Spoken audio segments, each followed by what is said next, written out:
Saudara, terkena percikan api lah sebuah gudang konveksi di Ponorogo, Jawa Timur ludes terbakar. Api langsung melalap habis seluruh isi gudang yang berisi kain bahan bantal dan kaos kaki. Kebakaran diduga dipicu percikan api dari las saat pemilik memperbaiki mesin jahit. Percikan api langsung membakar tumpukan kain dan api pun membesar.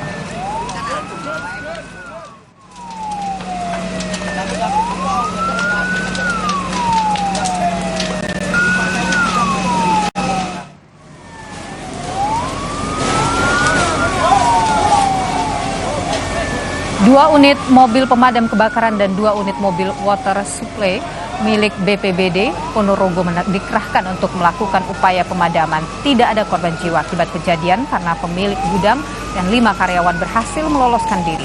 Akibat kebakaran, kerugian diperkirakan mencapai lebih dari 200 juta rupiah.